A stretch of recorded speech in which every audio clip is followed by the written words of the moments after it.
They thought the story peaked on the runway, 7 silent suitcases baking under the California sun, but that was a lie, because the real explosion didn't happen at LAX. It happened the moment one man looked into a camera, dropped his voice, and said 4 words that sent Hollywood into cardiac arrest: "I've seen the files." And suddenly, everything changed, because this wasn't gossip anymore. This wasn't internet noise. This wasn't tabloids fighting for clicks. This was paper, ink, numbers, timelines, and a trail so ugly, so calculated, so cold, it made even seasoned scandal watchers go quiet. The jet diversion, the military base in Sicily, the undeclared cash. That wasn't the ending. That was the opening scene. Behind closed doors, while the public was distracted by optics and outrage, something far darker was being assembled. A forensic puzzle snapping into place piece by piece. And standing at the center of it, holding a dossier thick enough to end careers, was a man long dismissed as bitter, vengeful, obsessed. But this time, he didn't come with opinions. He came with receipts. No music, no bravado, no smirk, just silence. The kind of silence that makes you uneasy before a truth lands. When he spoke, it wasn't performative. It was surgical. Each word measured, each pause intentional.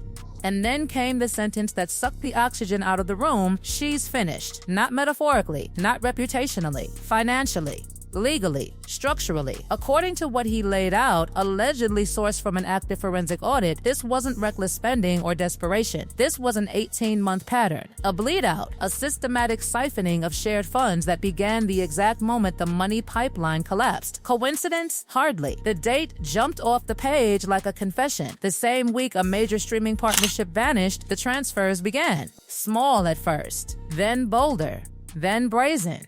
Millions quietly rerouted, masked through corporate layers, buried under consulting fees and shell entities with inspirational names and ugly intentions. This wasn't panic. This was preparation. And the most chilling part, it wasn't joint money. One transaction, highlighted with almost cruel precision, showed a direct hit on a private trust, money never meant to be touched, never meant to move, never meant to be leveraged. Executed 3 days before the airport chaos. 3 days before. So ask yourself, why move it then? Why rush? Why drain it fast and funnel it into an account controlled by only one set of hands? That's when the narrative flips, because suddenly the public villain doesn't look like the mastermind anymore. He looks like collateral damage, a man who signed papers without reading footnotes, a man whose digital signature sat stored in a system he didn't control, a man distracted by image, appearances, obligations, while someone else quietly ran the financial board. And that's when the tone shifted. Because the rage wasn't about betrayal alone, it was about recognition. The realization that the woman caught on that runway wasn't surrounded by handlers or PR fixers. She was surrounded by cleaners, professionals who erase trails, professionals who know where money disappears, professionals you don't hire unless you expect a mess. Then came the inheritance bomb. $2 million.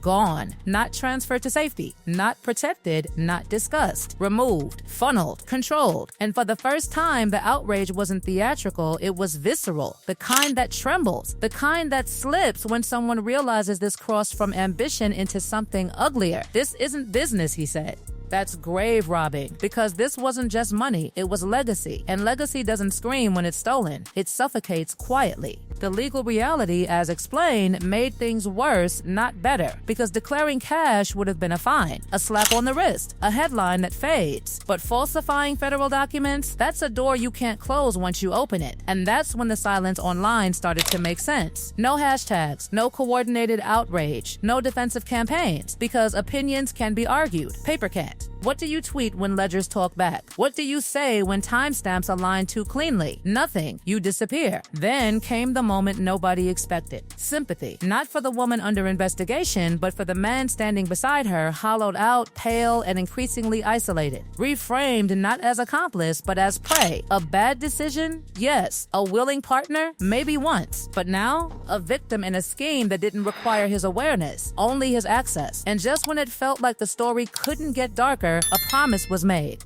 There was more. One document, one message, one digital trace that couldn't yet be shown but had already been verified. 2 words, package ready, sent days before the flight, not emotional, not frantic, logistical. The language of someone executing a plan, not escaping chaos, which means the smiles, the appearances, the public warmth were all happening while coordinates were being sent. That's when the verdict landed, not shouted, but sealed. She is finished, not because of the press, not because of opinion, but because once numbers start talking, talking, titles stop protecting. And if this was only the prologue, if this was merely what could be shown now, then the next chapter won't be about reputation at all. It'll be about consequences. The silence after that declaration wasn't just awkward, it was terminal. Because once those words hit the air, phones started vibrating in places the public never sees. Law offices, talent agencies, boardrooms, embassies, the kind of rooms where panic doesn't scream, it calculates. And behind that calm, a deeper terror set in. Because this wasn't about a scandal anymore, it was about who knew, who helped, and who was now desperately trying to erase their fingerprints. The money trail didn't move in straight lines, it spiderwebbed, it looped, it doubled back on itself like someone trying to confuse a predator. Payments slid from entertainment deals into shared accounts, then vanished into consulting fees, then reappeared offshore with cleaner names and dirtier intentions. Every step designed to blur responsibility. But here's the fatal flaw. Blur doesn't mean disappear. It just means delay. And delays collapse when forensic auditors stop caring about reputations. One diagram shown, simple, brutal, exposed how the illusion worked. Not theft in one dramatic swipe, but thousands of silent approvals. Digital signatures copied, PDFs reused. Authorization granted automatically while one partner was busy posing for cameras, shaking hands, selling an image of devotion. He wasn't signing millions away, his name was. And that distinction changes everything. Because suddenly what looked like complicity starts smelling like fraud, identity misuse, manipulation wrapped in domestic intimacy, the kind of betrayal that doesn't need violence, only trust. Then came the jewelry, not metaphorically, literally. A list, cold, transactional, items tied to memory, legacy, symbolism reduced to inventory. A watch, a bracelet, a ring, not heirlooms, assets, urgent liquidation requested. And that's when the stomachs turned. Because money laundering is one thing, but stripping legacy items tied to a dead mother, that hits a different nerve. That's not survival. That's scorched earth. And the timing, always the timing, was impossible to ignore. These instructions weren't sent during crisis. They weren't reactive. They were calm.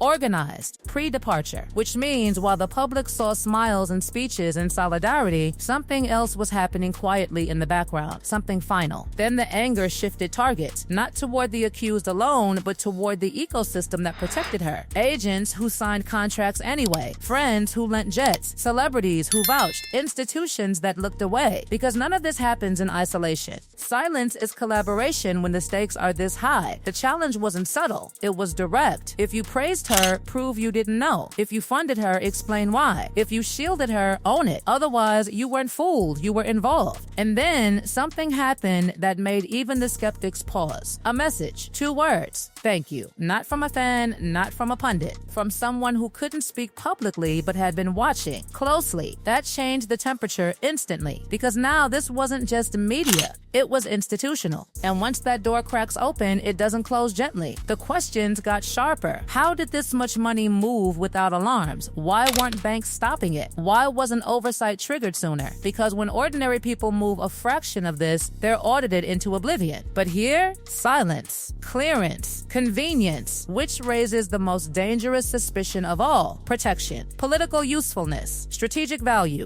Too connected to confront. And when that theory surfaced, the story outgrew celebrity entirely. This stopped being about fame. It became about power, about who gets investigated and who gets insulated. Then the psychological profile entered the room, and it wasn't comforting. Cold.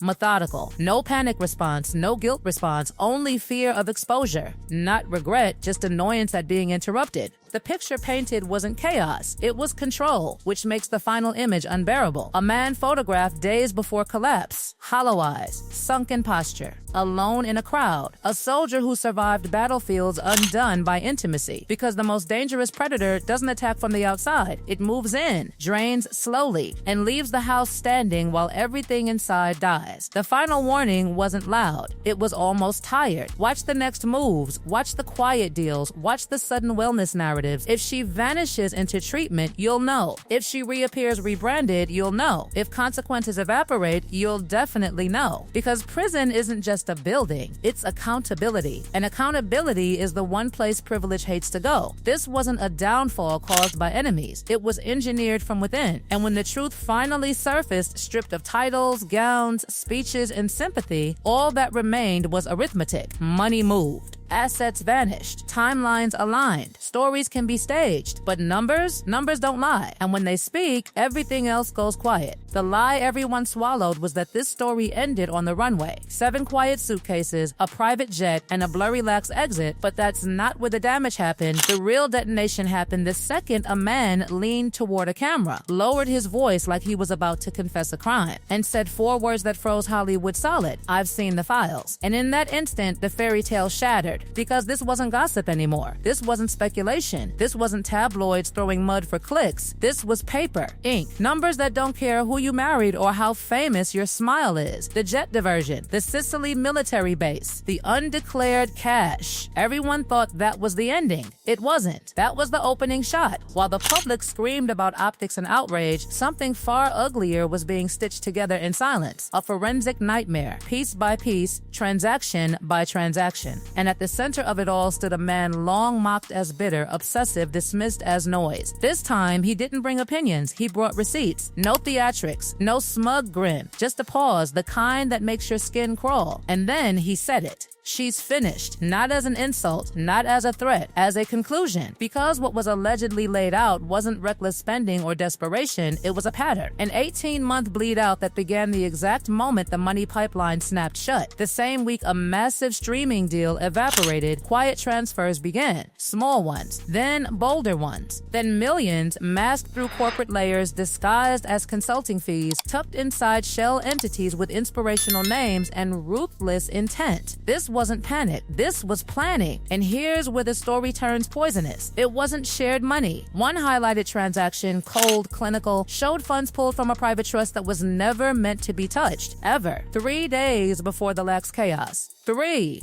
days before. So why rush it? Why drain it fast? Why funnel it into an account controlled by only one set of hands? That's when the narrative flips on its head. Because suddenly, the public villain doesn't look like the architect anymore. He looks like collateral damage. A man who signed documents he didn't draft. A man whose digital signature lived in systems he didn't manage. A man distracted by image and obligation while someone else quietly moved the board pieces. And when that realization hit, the tone changed. Because the people surrounding her on that runway weren't PR handlers. They were cleaners. The kind you hire when you expect a mess. The kind who erase trails. The kind who don't come cheap. Then came the inheritance bomb. $2 million. Gone. Not protected. Not discussed. Removed, funneled, controlled, and the outrage shifted from theatrical to visceral. This wasn't ambition anymore. This crossed into something darker. This isn't business, he said quietly. That's grave robbing, because that money wasn't just cash. It was legacy, and legacy doesn't scream when it's stolen. It suffocates. The legal reality only made it worse. Declaring cash late? Fine. Headline. Wrist slap. But falsifying federal documents? That door doesn't close once it's open. And suddenly, the silence online made sense. No hashtags. No defensive speeches, no coordinated outrage, because opinions can be argued. Paper can't. What do you tweet when ledgers talk back? Nothing. You disappear. And then something shocking happened. Sympathy. Not for her, but for the man standing beside her, hollow-eyed, isolated, reframed not as accomplice, but as prey. Someone who didn't need to know the plan, only provide access. And just when it felt unbearable, a promise slipped out. There was more. One document, one message, one trace already verified but not yet shown. 2 words. Package ready. Sent days before the flight. Not emotional. Not frantic. Logistical. The language of execution, not escape. Which means the smiles, the speeches, the public warmth all happened while coordinates were being sent. That's when the verdict landed. She's finished. Not because of headlines. Because once numbers start speaking, titles stop protecting. And if this was only the prologue, the next chapter won't be about reputation at all. It'll be about consequences. Be about consequences. Be about consequences. Be about consequences.